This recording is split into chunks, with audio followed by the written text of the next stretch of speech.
Hello guys, हाजिर हो एक और नई कमाल की वीडियो के साथ। आई नो कि आज वीडियो बहुत ज़्यादा लेट है, काफ़ी टाइम से मैंने वीडियोस नहीं डाली तो उसके लिए सॉरी। पर आज का जो वीडियो का टॉपिक है बहुत ज़्यादा डिमांड वाला था और आप लोग बहुत ज़्यादा रिक्वेस्ट कर रहे थे कि यार आप अपना एम कैसे इम्प्रूव करते हो, आप कैसे प्रैक्टिस करते हो जिससे आपका जो एम है काफ़ी अच्छा रहता है। हमें भी सिखाओ कि जब भी हम एनिमी को शूट करते हैं जो हमारा एम है उस पर हेड कनेक्ट होना चाहिए, कैसे प्रैक्टिस करनी चाहिए जिससे कि जो आपका एम है, क्रॉसहेयर है, वो इम्प्रूव रहे। क्योंकि अगर आप पबजी मोबाइल खेलते हो तो आपको पता है कि अगर आपका एम खराब है तो आप कोई भी मैच नहीं जीत पाओगे, क्योंकि आज के टाइम में कंपटीशन इतना ज़्यादा है, लोगों की स्किल्स होते हुए भी वो लोग मर जाते हैं। क्यों? क्योंकि उनका एम खराब होता है। तो यहाँ पे मैं स्टार्ट करूँगा एंड यहाँ पे 10 पॉइंट्स लेके आया हूँ। यकीन मानो गाइस, अगर आप इन 10 पॉइंट्स को सीख जाते हो तो डेफिनेटली आपका जो एम है बहुत ज़्यादा पावरफुल हो जाएगा।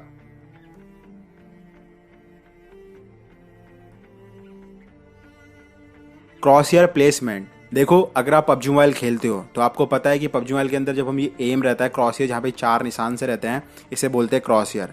तो ये जो क्रॉसहेयर है मेन यही है। अगर आप पबजी मोबाइल खेल रहे हो तो आपको पता होना चाहिए कि मेरा क्रॉसहेयर का जो प्लेसमेंट है वो एनिमी के ऊपर जा भी रहा है या नहीं, या फिर सिर्फ फायर जा रही है। तो एक बात का हमेशा याद रखना, कोई भी अच्छा प्लेयर पहले एम को, बंदे को स्पॉट करता है। यानी आपको पहले एनिमी को स्पॉट करना है, उसके बाद जो क्रॉस ईयर रहता है सीधे उस पर बॉडी पे डालो या तो हेड पे डालो। मेरा जहाँ तक एक्सपीरियंस है, अगर आप हेड पे ये जो क्रॉस ईयर रहता है एनिमी के हेड पे देते हो तो भाई डेफिनेटली बंदा नॉक हो जाएगा। और जिसका भी पहले हेड कनेक्ट होगा, चाहे कितना ही अच्छा प्लेयर हो, जिसका भी पहले हेड कनेक्ट होगा गाइज, आप उस बंदे को टेक डाउन कर दोगे। तो अगर आपको क्रॉसहेयर इंप्रूव करना है कि आपको कैसे इंप्रूव करना है, आपको ज़्यादा से ज़्यादा टीडीएम्स खेलने हैं। और कैसे टीडीएम्स खेलने हैं कि उसके अंदर जो भी एनिमी होता है आपको सीधे जो क्रॉसहेयर है उसकी आपको हेड पे लेना है बिना एडीएस खोले। एडीएस क्या होता है कि जब आप स्कोप खोलते हैं, स्कोप खोल के मारते हैं, उससे हम लोग स्कोप खोल के करते हैं। और जब बिना एडीएस का मतलब बिना स्कोप खोले सिर्फ और सिर्फ क्रॉसहेयर से आपको एनिमी को किल करना है। तो इसमें आपको क्या करना है, आपको टीडीएम्स खेलने हैं ज़्यादा से ज़्यादा। और जब भी आप एनिमी को मारते हो तो 10 से 12 मीटर की दूरी पे जब भी आप मारो तो बिना एडीएस खोले मारो। क्रॉसहेयर से ही आपको एनिमी को किल करना है। ऐसा नहीं कि बंदा आपके 10 से 15 मीटर की दूरी में है तो आप हर सिचुएशन में एडीएस खोल के मार रहे हो, स्कोप खोल के मार रहे हो। उससे होता क्या है कि आपका रिएक्शन टाइम कम होता है और जो आपके मूव एंड शूट का जो टाइम होता है वो बहुत ज़्यादा, मतलब आप सही से नहीं कर पाते हो और कम हो जाता है, जिससे आप एनिमी आपको ईजिली मार देता है। तो जब भी आप अब अगेन कभी भी फाइट लेते हो तो आप हमेशा क्रॉसहेयर से ही मारना बंदे को। टीडीएम्स खेलो ज़्यादा से ज़्यादा क्रॉसहेयर के साथ बिना एडीएस करे।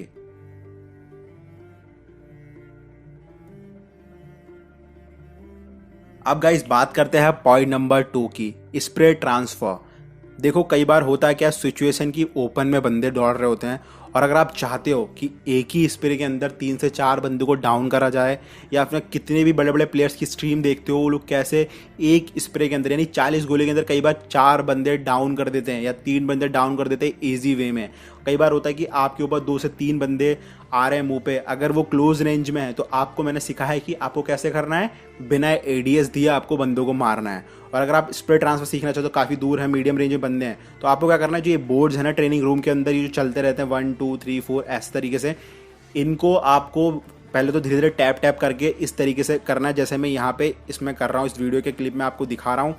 जब आप इस चीज़ को सीख जाओ तो कई बार हुआ कि आपसे एक 40 गोलियों में एक स्प्रे के अंदर आप सारे बोर्ड नहीं गिरा पाओगे, तो कोई दिक्कत वाली बात नहीं है। जैसे जैसे आप आगे बढ़ते जाओगे, जैसे जैसे आपकी स्किल्स पे काम होता जाएगा, वैसे वैसे आप देखना कि आप एक बार में सारे बोर्ड्स गिराना शुरू कर दोगे। जब आप ये करना शुरू कर दोगे तो आप हमेशा जब भी आप गेम खेलो तो ट्रेनिंग रूम में आओ तो इस स्किल को इम्प्रूव करने के लिए इस चीज़ को प्रैक्टिस करना।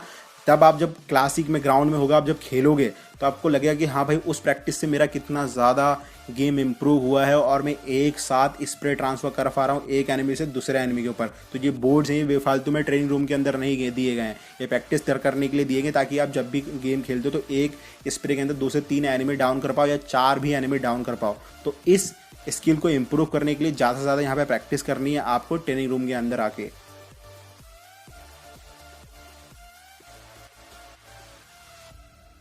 अब गाइस बात करते हैं पॉइंट नंबर 3 की, car tracking plus enemy moving.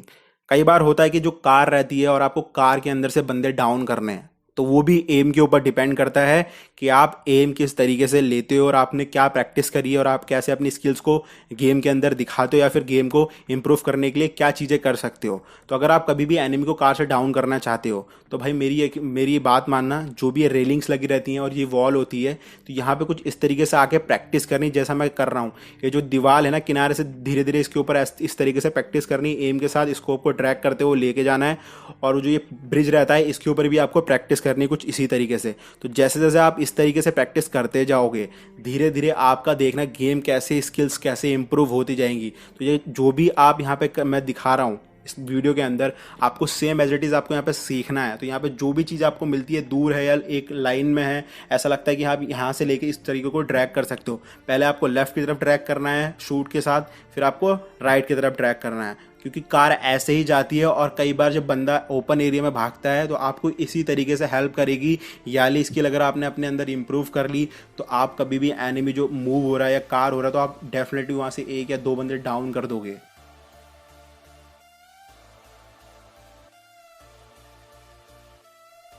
अब गाइस बात करते हैं पॉइंट नंबर 4 की।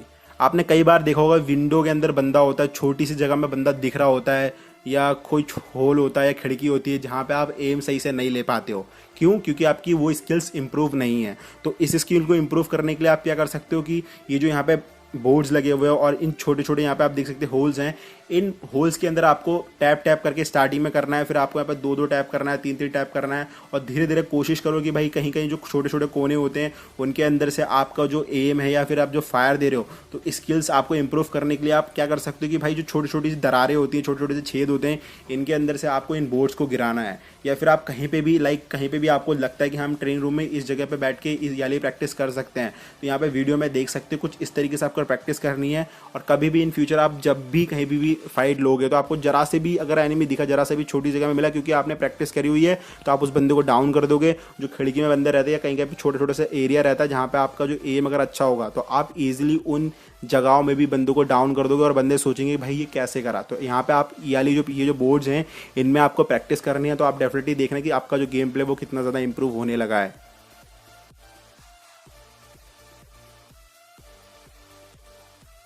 अब गाइस बात करते हैं पॉइंट नंबर 5 की। बहुत सारे बंदे हैं जो अभी तक स्कोप ओपन नहीं कर पाते ढंग से। वो बोलते हैं कि हमसे सही से स्कोप ओपन नहीं होता, हम क्लिक करते हैं तो फिर वो कन्फ्यूजन हो जाती है। तो भाई कुछ नहीं करना है, ये बोर्ड्स है ना, आपको पहले सिंगल सिंगल टैप करके स्कोप खोल खोल के इनके हेड पे एम लेना है, पहले बिना गोलियां चलाए। तो जब आप ये सारी चीज़ें करने लग जाओगे तो आपको गोलियों के साथ प्रैक्टिस करनी है। तो जब आप ये भी करना शुरू हो जाओ तो फिर आपको ओपन स्कोप करके गोलियां चलाते आपको हेड टू हेड कनेक्ट करना, जो भी ये बोर्ड्स लगे हुए हैं। तो आप देखोगे कि आपकी जो ये स्किल जो डाउन थी वो अब कितनी ज़्यादा इंक्रीज हो गई है। तो आप अपने आप के अंदर ये देखोगे भाई हम स्कोप खोलना भी सीखो। कई बहुत सारे बंदे देखे मैं स्कोप खोलने में बहुत ज़्यादा वो गड़बड़ी करते हैं, जैसे 4 फिंगर खेलते हैं, 3 फिंगर खेलते हैं, तो उनको थोड़ी सी कन्फ्यूजन रहती है। तो भाई यकीन मानो, कभी भी एम लेते हो पहले क्रॉसर प्लेसमेंट आपका सही होना चाहिए, जैसा मैंने स्टार्टिंग के पॉइंट में बताया था। सीधे हेड पे लो एम, फिर ओपन स्कोप करो, सीधे गोलियां शूट करना शुरू कर दो। तो धीरे धीरे आप यहाँ पे इसकी प्रैक्टिस करोगे तो ये भी स्किल आपकी इंप्रूव होना शुरू हो जाएगी।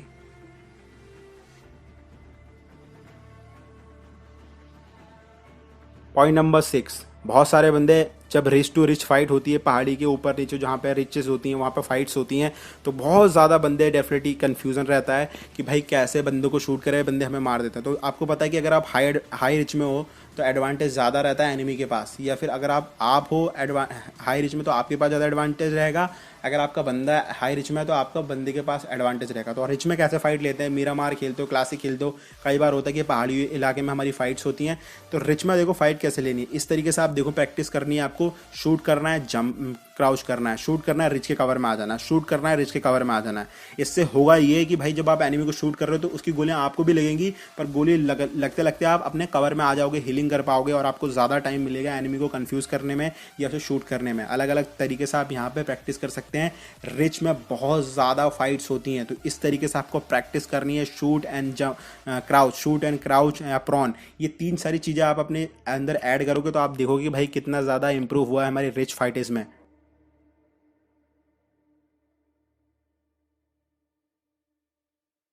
Point number 7, jump and shoot.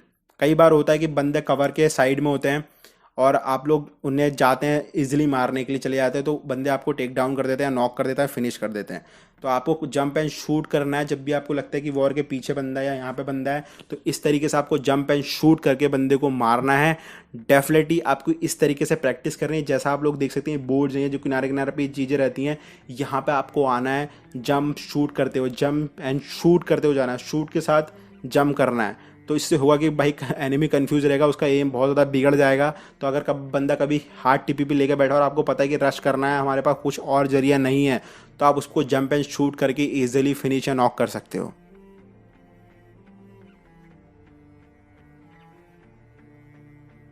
Number 8, left and right peak practice. बहुत सारे बंदे हैं जो पीक करने में गलती करते हैं, या होल्ड रह जाता है या कुछ रह जाता है, तो उनको बहुत ज़्यादा दिक्कत रहती है। तो लेफ्ट एंड राइट आपको पीक करना है, ऐसा नहीं, बहुत सारे बंदे मैंने देखा है या तो लेफ्ट को पीक करना सही सही से पीक कर लेते हैं, या कुछ बंदे ऐसे होते हैं जो राइट को अच्छे से पीक करते हैं।